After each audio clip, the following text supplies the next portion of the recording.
शांति और मानवाधिकार में लोकतंत्र के बाद में है टॉपिक वैश्वीकरण। इस पर चर्चा करते हैं।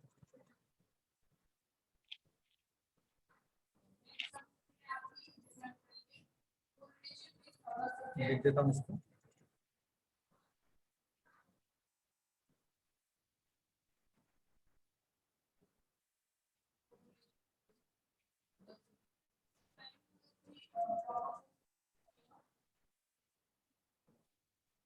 वैश्वीकरण, ग्लोबलाइजेशन,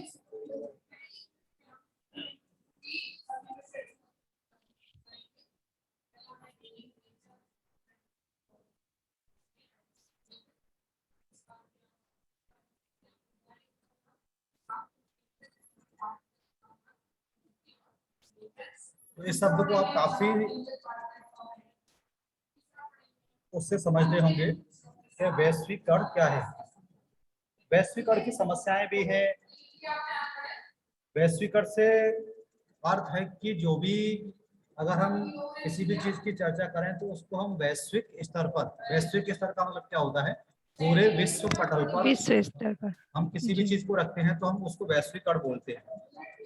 अंतर्राष्ट्रीय स्तर पर चाहे हम खिलाड़ियों के व्यवसाय को बढ़ाने के लिए बात करें या तकनीकी वृद्धि की बात करें या अर्थव्यवस्था में सुधार की बात करें, उस समस्या को लेकर के या पर्यावरण संबंधी समस्या को लेकर के हम विश्व स्तर पर काम करें, विश्व पटल पे काम करते हैं, सारे देशों के स्तर से काम करते हैं, उसको हम वैश्वीकरण बोलते हैं। पूरा लिख लीजिए क्या है वैश्वीकरण। वैश्वीकरण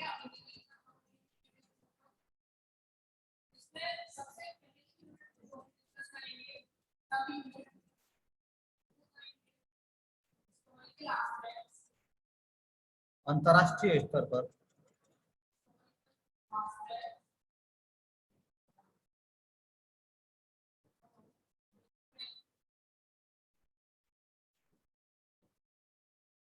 अंतर्राष्ट्रीय स्तर पर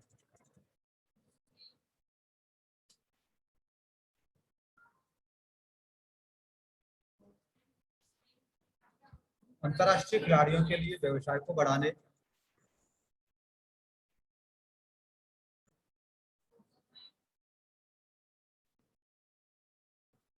अंतर्राष्ट्रीय स्तर पर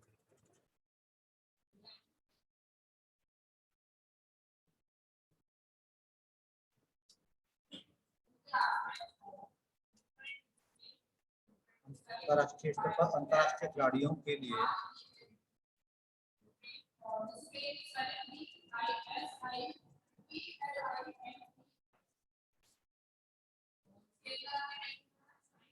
खिलाड़ियों के लिए व्यवसाय को बढ़ाने,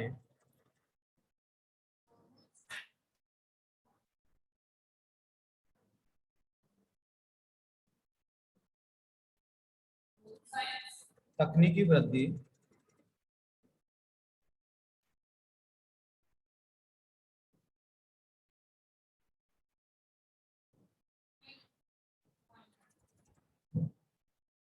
अर्थव्यवस्था में सुधार करने,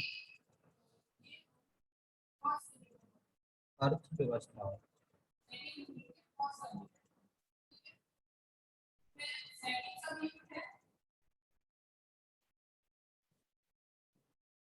में सुधार करने,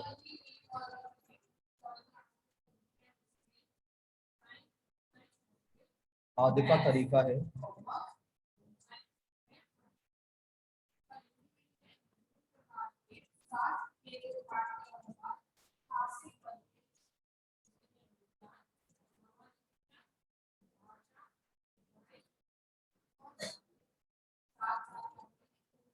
इस तरह से निर्माण करता,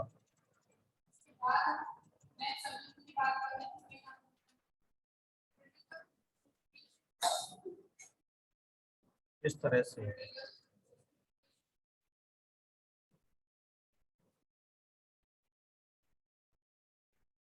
निर्माणकर्ता या उत्पादक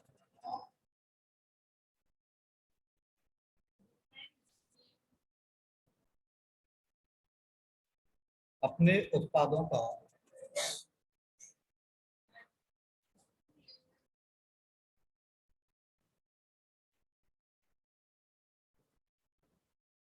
उत्पादों का, वस्तुओं को पूरे विश्व में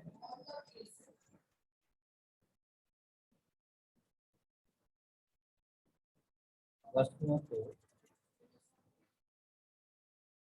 पूरे विश्व में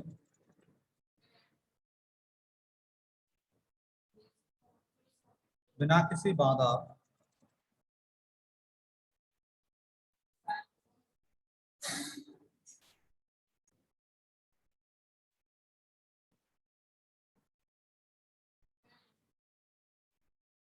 बिना किसी बाधा के बेच सकती है।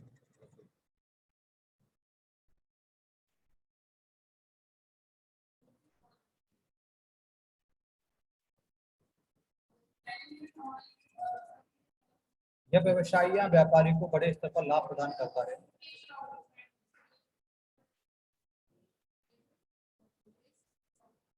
यह व्यवसाय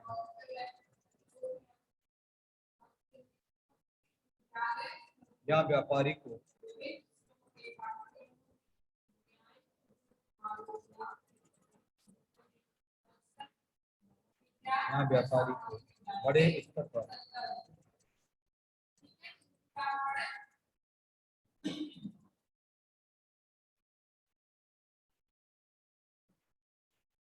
बड़े स्तर पर लाभ प्रदान करता है।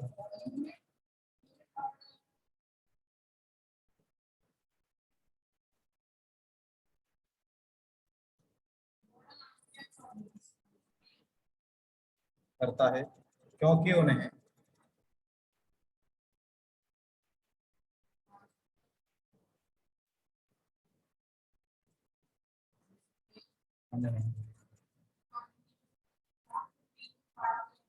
वैश्वीकरण के माध्यम से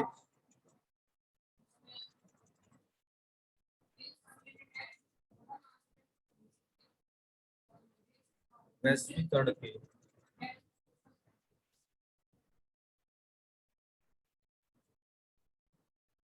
माध्यम से गरीब देशों में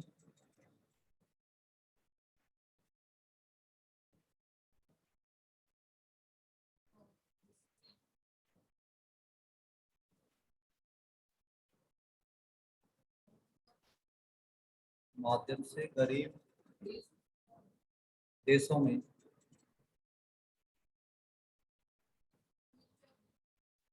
आसानी से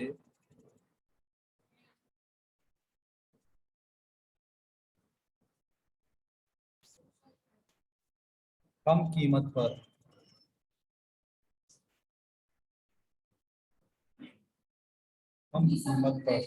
मजदूर मिल जाते हैं।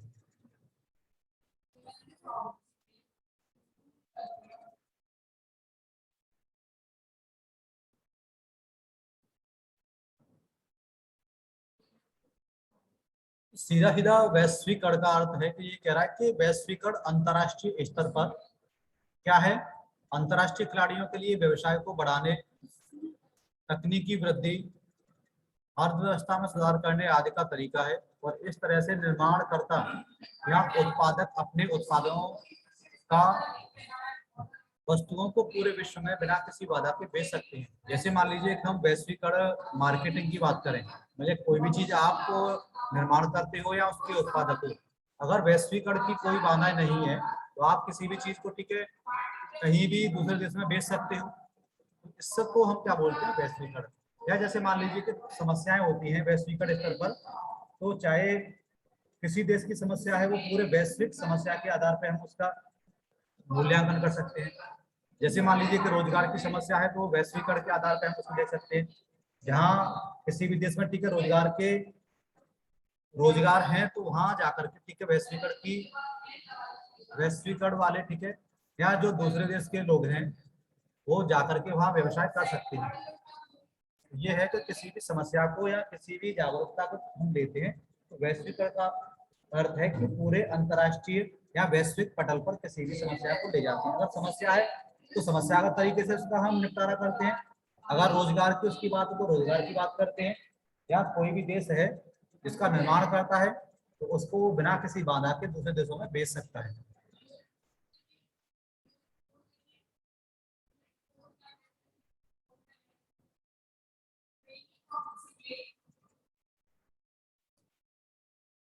एक दो परिभाषाएं ठीक है इसकी, उनको लिख लीजिए।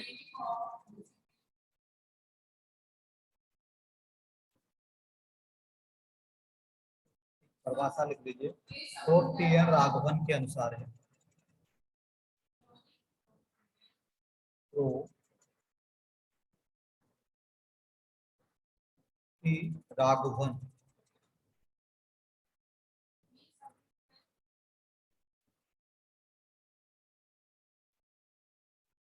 विश्व की सामाजिक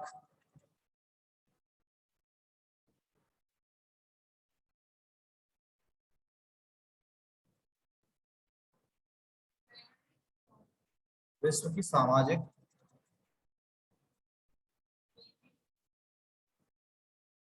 आर्थिक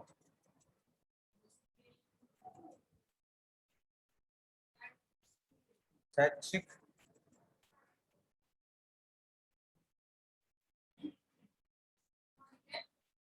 सांस्कृतिक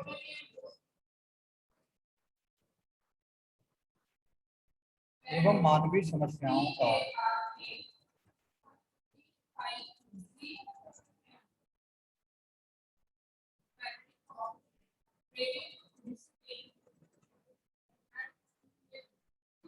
विश्व की सामाजिक आर्थिक शैक्षिक सांस्कृतिक एवं मानवीय समस्याओं का समाधान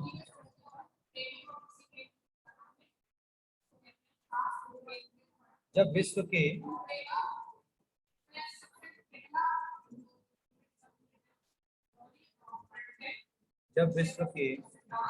एक वैचारिक मंच पर होता है, एक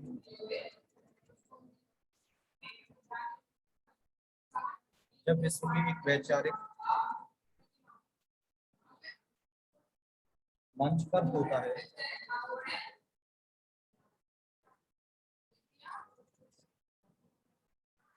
तब वैश्वीकरण का संकेत मिलता है।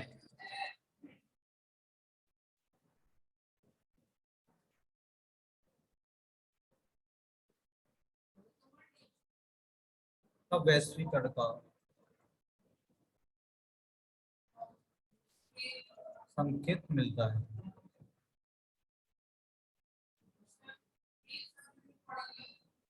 इस परिभाषा से आप जान पा रहे होंगे कि विश्व की सामाजिक या आर्थिक शैक्षिक सांस्कृतिक या मानवीय समस्याओं का समाधान जब विश्व के एक वैचारिक मंच पर, वही वैचारिक मंच का मतलब क्या हो गया कि हम किसी भी समस्या को लेकर के, चाहे सामाजिक हो, आर्थिक हो, शैक्षिक हो, सांस्कृतिक हो, उसका हम वैचारिक मंथन करते हैं किसी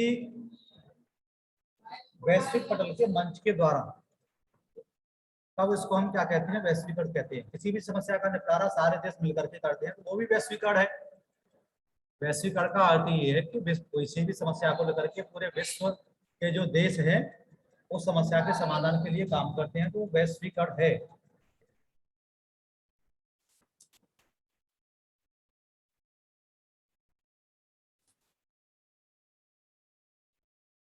अब वैश्वीकरण की आवश्यकता क्यों हुई, तो ये तो वैश्विक परीक्षा में अगर आता है कि वैश्वीकरण क्या है, तो आप इसको लिख सकते हैं, खाली जो परिभाषा है उसको लिख दीजिए, विश्व की सामाजिक आर्थिक शैक्षिक सांस्कृतिक एवं मानवीय समस्याओं का समाधान जब विश्व के एक वैचारिक मंच पर होता है तो वैश्वीकरण कहलाता है। इस परिभाषा को आपको लिखना है, ठीक है, अगर परीक्षा में आती है इस परीक्षा को, इसको इस परिभाषा को लिख दीजिए। नेक्स्ट है वैश्वीकरण की आवश्यकता क्यों है।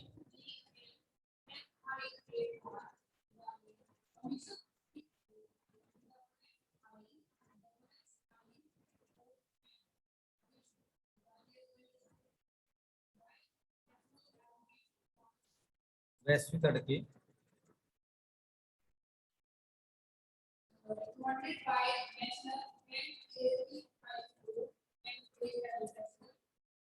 आवश्यकता, वैश्वीकरण की आवश्यकता क्यों होती है। आवश्यकता इसलिए है कि संतुलन स्थापना के लिए, तो वैश्वीकरण की आवश्यकता विश्व में बढ़ते हुए राजनीतिक सामाजिक आर्थिक पर्यावरणीय असंतुलन को, जो संतुलन नहीं है उसको देखते हुए किस उद्देश्य की पूर्ति के लिए सभी देश एक दूसरे की ओर देख रहे हैं। इसलिए क्या है, वैश्वीकरण का जन्म हुआ। तो उसमें पहला पॉइंट लिख लीजिए, संतुलन स्थापन के लिए।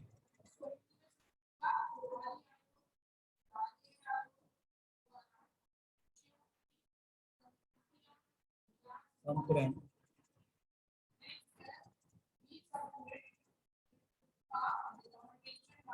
स्थापन के लिए इसकी आवश्यकता है। दूसरा है पर्यावरण संरक्षण के लिए।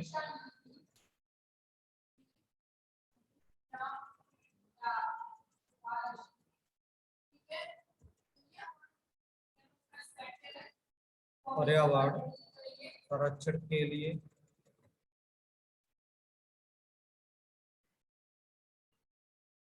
आर्थिक संरक्षण के लिए।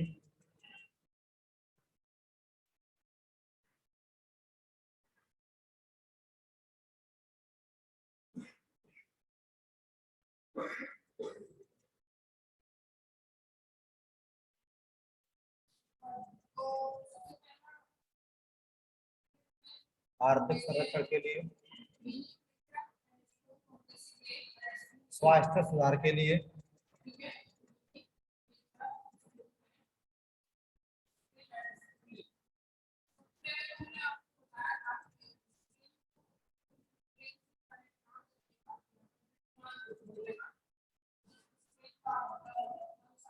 नेक्स्ट अगला है तकनीकी शिक्षा के विकास के लिए।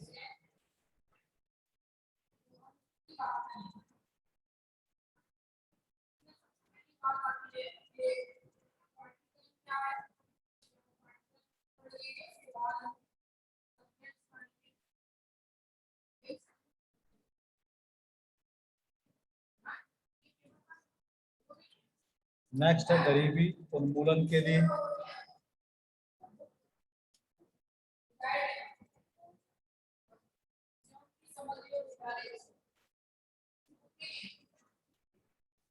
गरीबी उन्मूलन के लिए। नेक्स्ट एक और लिख लीजिए, बेरोजगारी की समाप्ति के लिए।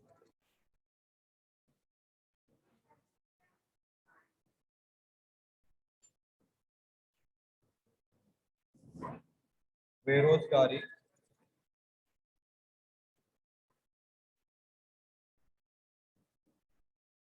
की समाप्ति के लिए।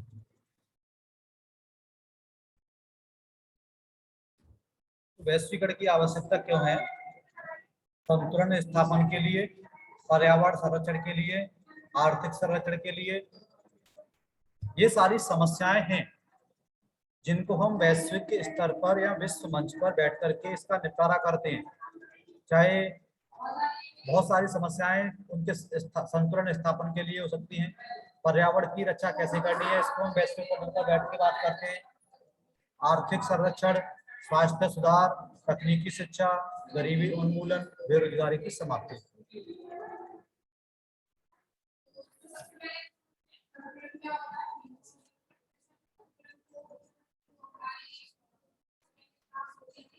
तो ये था वैश्वीकरण। इससे संबंधित पूछना है कि आपको कुछ बताइए भाई।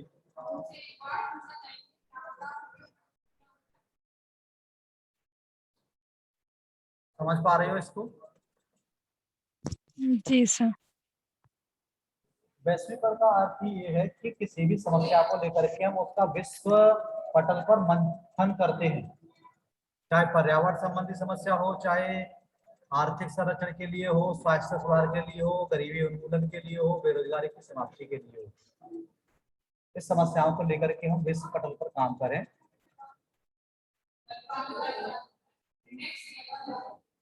तो ये वाला चैप्टर, इसमें यही टॉपिक थे।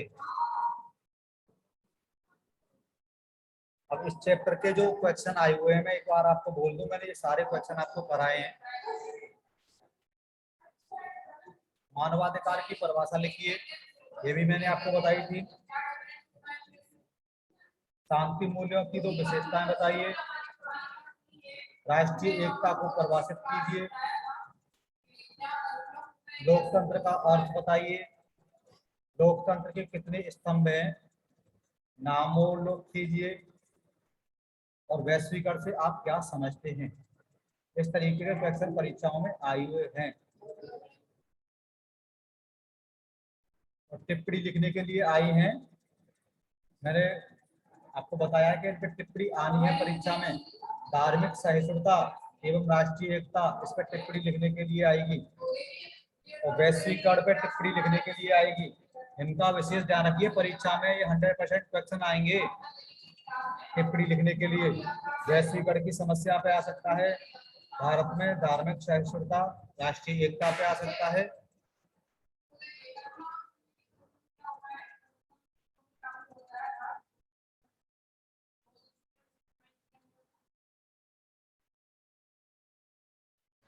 ऑब्जेक्टिव क्वेश्चन में बता देता हूँ, ठीक है, एक बार इनको ऑब्जेक्टिव क्वेश्चन समझ लीजिए।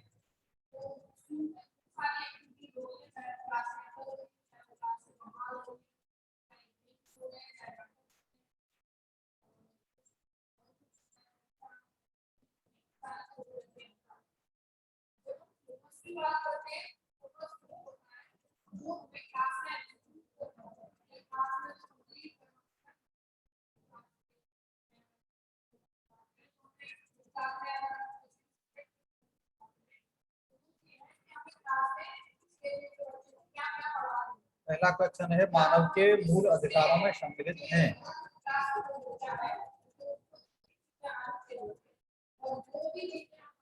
मानव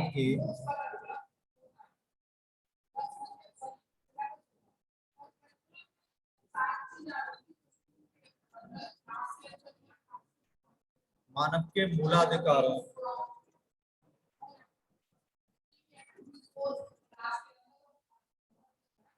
में सम्मिलित हैं।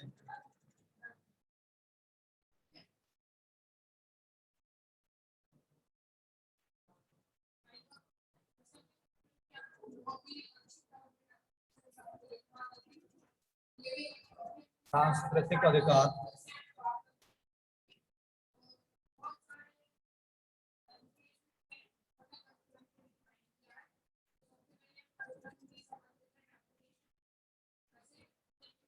जैविक अधिकार,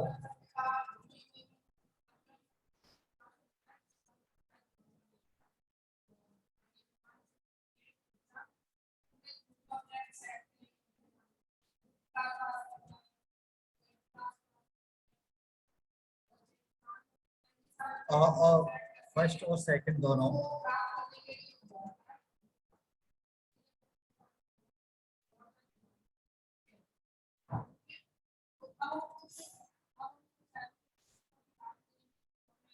कोई नहीं।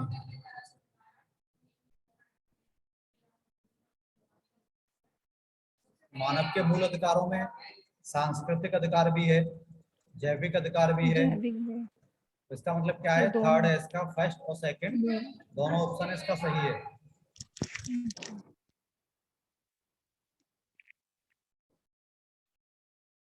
थर्ड ऑप्शन है इसका। नेक्स्ट अगला क्वेश्चन है, विश्व मानवाधिकार दिवस मनाया जाता है।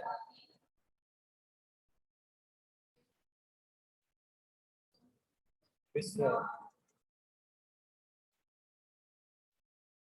मानवाधिकार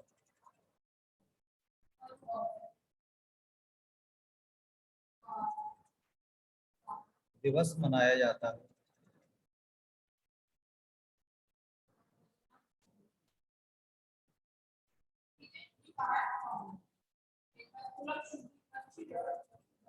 विश्व मानवाधिकार दिवस मनाया जाता है। फर्स्ट ऑप्शन है इसका 10 दिसंबर। यस 10 दिसंबर। सेकंड है 10 नवंबर।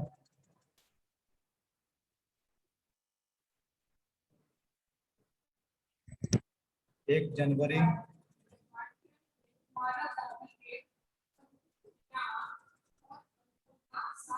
15 सितंबर।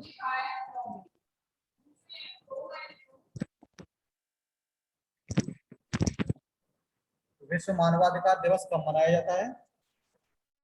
10 दिसंबर। 10 दिसंबर।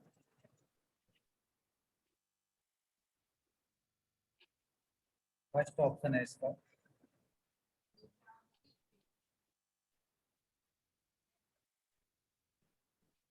नेक्स्ट क्वेश्चन है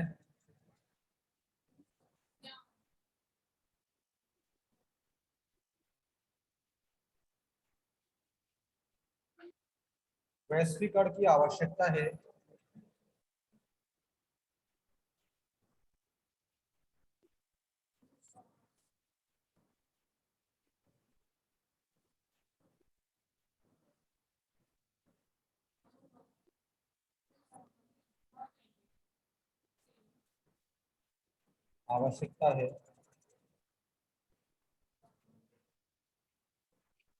संतुलन स्थापन के लिए, संतुलन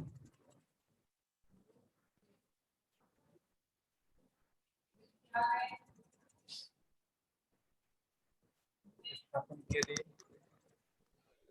पर्यावरण संरक्षण के लिए,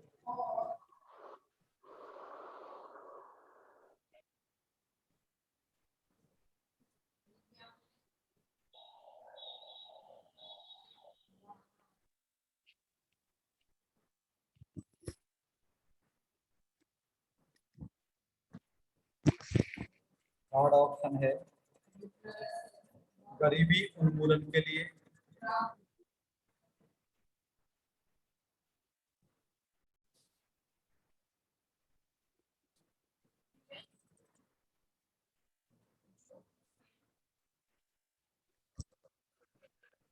फोर्थ ऑप्शन है सभी।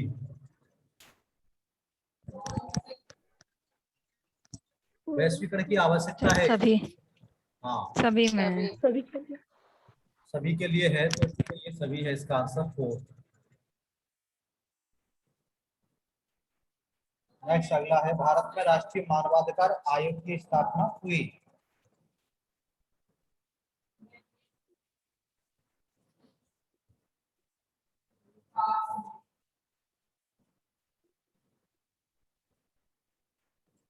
भारत में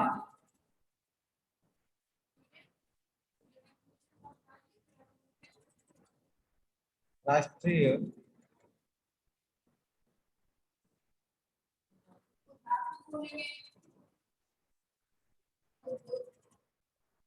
मानवाधिकार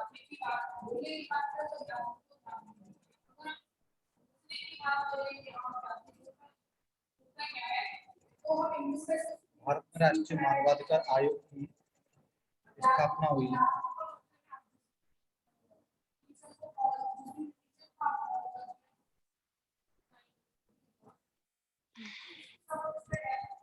सन 1993 में।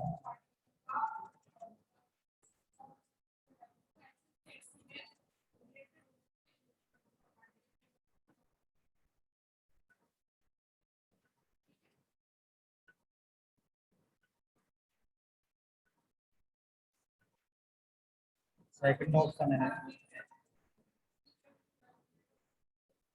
1992 में।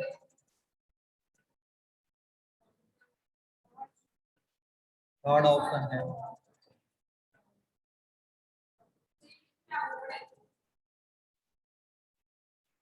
1991 में। फोर्थ ऑप्शन है 1994। भारत में राष्ट्रीय मानवाधिकार आयोग की स्थापना हुई थी 1993 जी।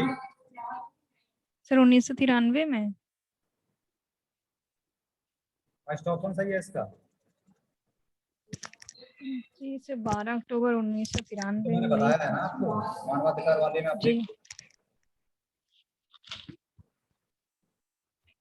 जी सर, 12 अक्टूबर 1993 यही है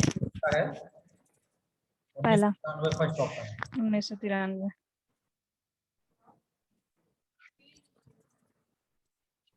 तो इस तरीके के ऑब्जेक्टिव क्वेश्चन है, ठीक है। ये वाला चैप्टर खत्म होता है। नेक्स्ट आपको कल बताएंगे सतत या पोषणीय विकास। सतत विकास क्या होता है, ये टॉपिक है इसमें। और उसके बाद में पर्यावरण संबंधित टॉपिक है। तो ये चैप्टर आपका पूरा बुक खत्म हो जाएगा। केवल 2 चीजें इसमें है लास्ट चैप्टर में। सतत विकास क्या होता है, और सतत विकास के बाद में है पर्यावरण। पर्यावरण किसे कहते हैं। फिर ये आपकी बुक हो जाएगी। इसके बाद में क्वेश्चन इस चैप्टर के पूरी किताब के जो क्वेश्चन है, ठीक है, उन पे एक बार चर्चा सर करते हैं। पर्यावरण तो उसमें भी आप पढ़ा रहे हैं सोशल साइंस में। पर्यावरण चल रहा है, फिर भी आपको हाँ सहूलियत मिलेगी, ठीक है, दोनों तरह से हो जाएगा। जी ठीक है। नेक्स्ट क्लास में फिर मिलते हैं। जी सर।